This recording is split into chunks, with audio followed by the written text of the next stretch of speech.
Uncertainty makes it harder to make progress and do meaningful things. It can make us less grateful for the present and more anxious about the future. When faced with the unknown, you can either do something or do nothing. Take action or no action. The key is to focus on what you control and let go of what you do not. Without challenge, there's no growth. Without struggle, there's no flow state to learn and perform well. Even though uncertainty and ambiguity are different, they are both the opposite of certainty, which the human brain prefers. Uncertainty is the unknown. There's an objective fact to be known and you don't know it yet. It involves an either-or situation.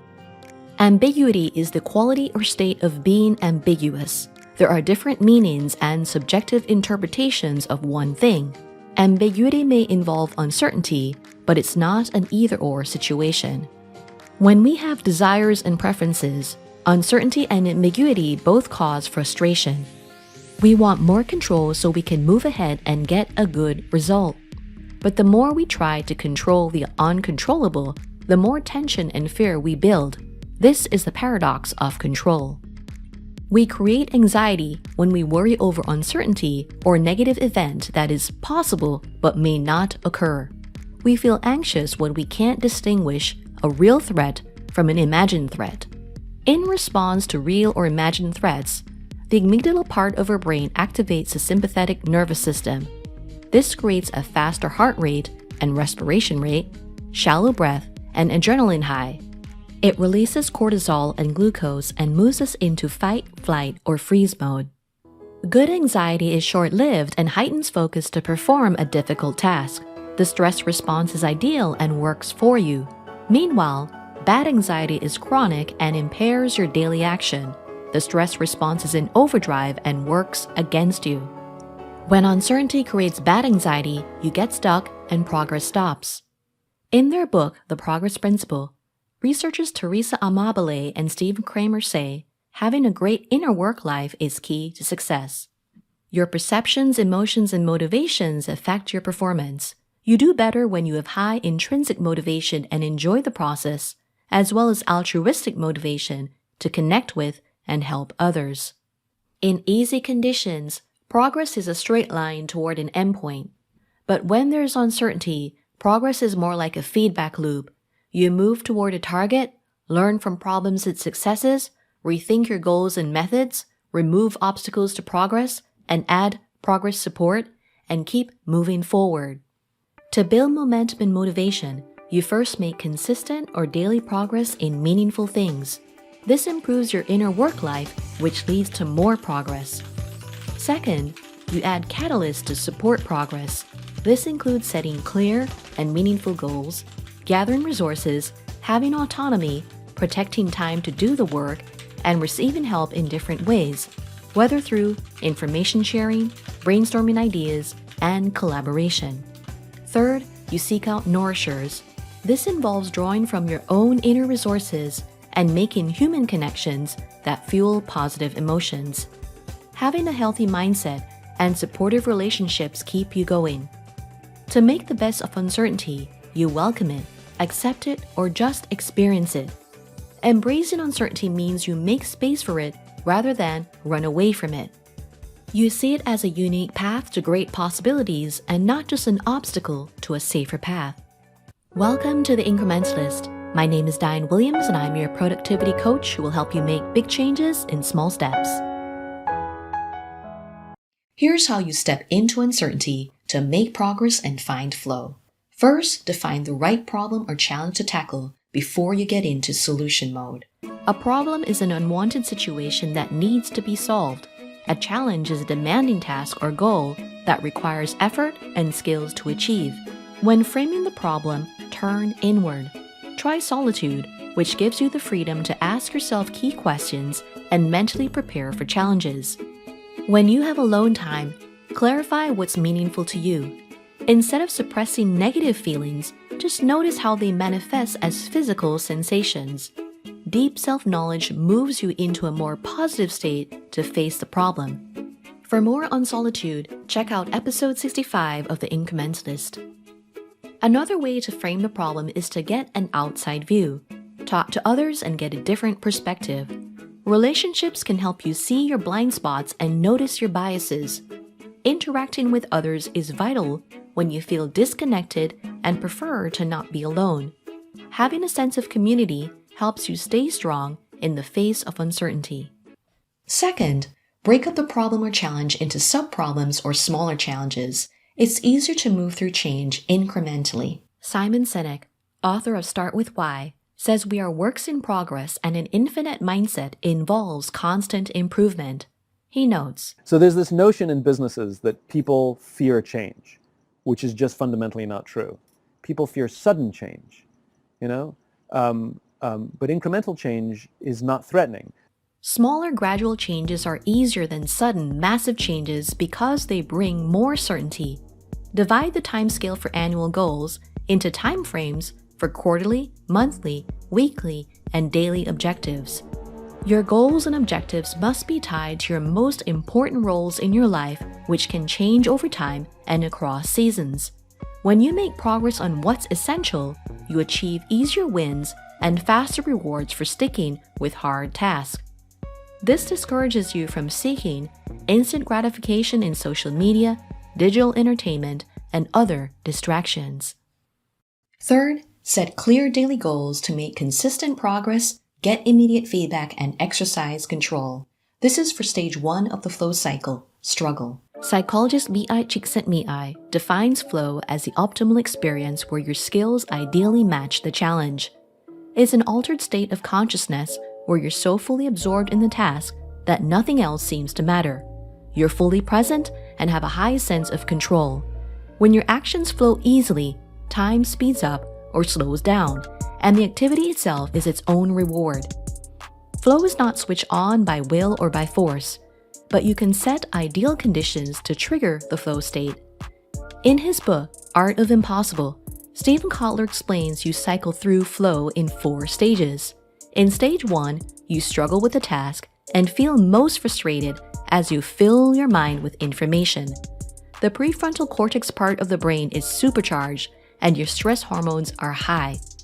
In the struggle phase, you show up and stay with the work. Study the details of the problem.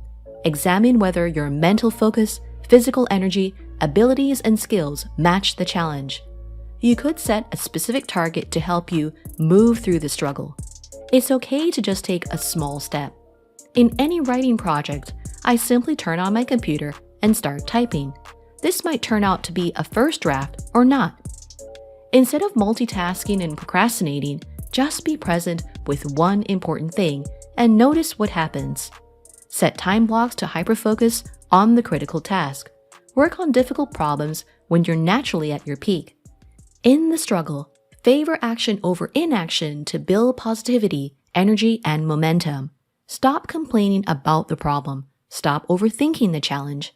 Experiment, tinker, test, learn, and find clarity on what to do next.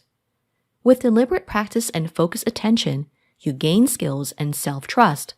Both lead to competence and courage, which increase your tolerance for discomfort and resilience to uncertainty. Fourth, disengage from the problem and let yourself imagine, daydream, and mind wander with intention. This is for stage 2 of the flow cycle, release.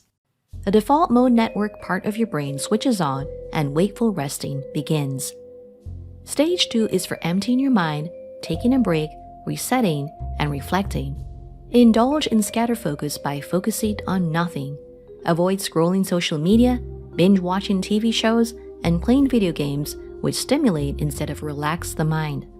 Non-digital activities are better at making you feel refreshed and recharged. Mindful rituals, daily habits, and startup routines are ways to declutter your mind. Move and do low-stimuli activities that fit into your daily life, like walking, stretching, and watching clouds go by. Do light chores like doing the dishes, making the bed, and sweeping the floor. 10 to 20 minutes is enough to slow down and release tension.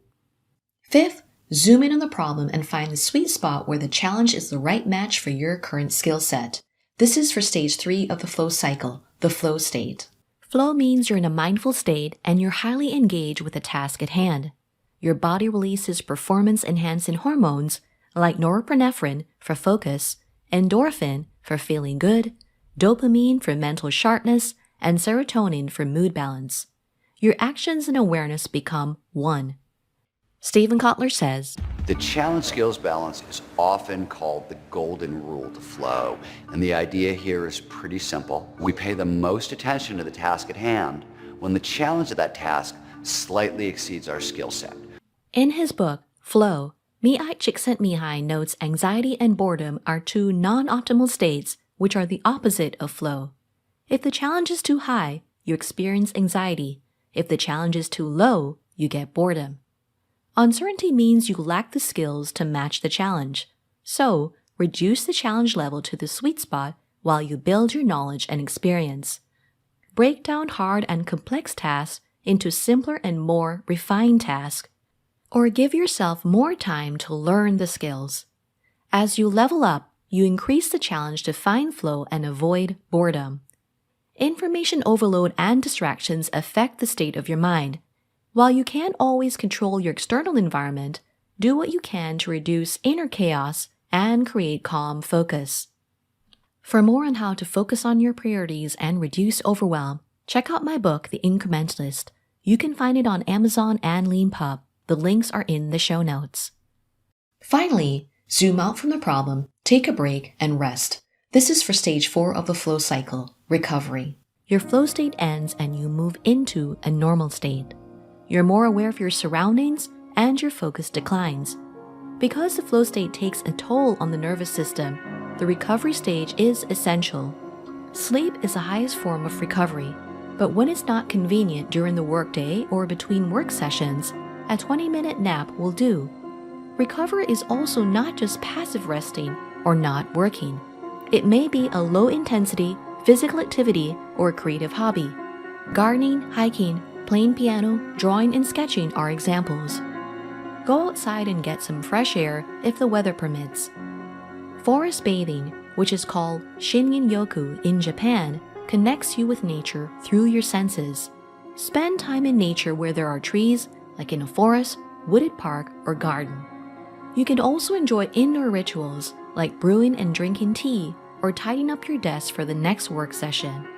Mindful, spiritual, and religious practices like yoga, meditation, and prayer also fit well into the recovery stage.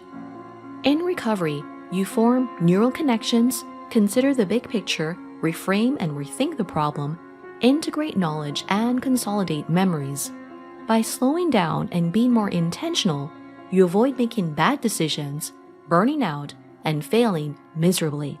Recovery makes you more curious, adaptable, and open to uncertainty. Apply the flow cycle to solve problems, rise to challenges, and make progress. And use the progress loop to decide when to act, when to step back and let go, and when to start again. By tackling smaller problems sequentially, instead of one major problem all at once, you reduce uncertainty, move forward, and increase flow. When the change is big, uncertainty is normal. By making the change more incremental, you increase certainty and level up your skills at a more sustainable pace. But even when the change is sudden and you must step into the unknown, you can be fully present. The now is when you have the most control to shape your future. To dive deeper on the incrementalist approach to productive living, you may reach out to me for coaching or speaking events. If you have feedback or topic ideas, drop them in the comments section of the YouTube channel or send me an email at diane@dianewilliams.com. I'm also making an online course that will help you do meaningful things with intention. It's currently titled The Busyness Trap: How to Escape Overload and Focus on What Matters.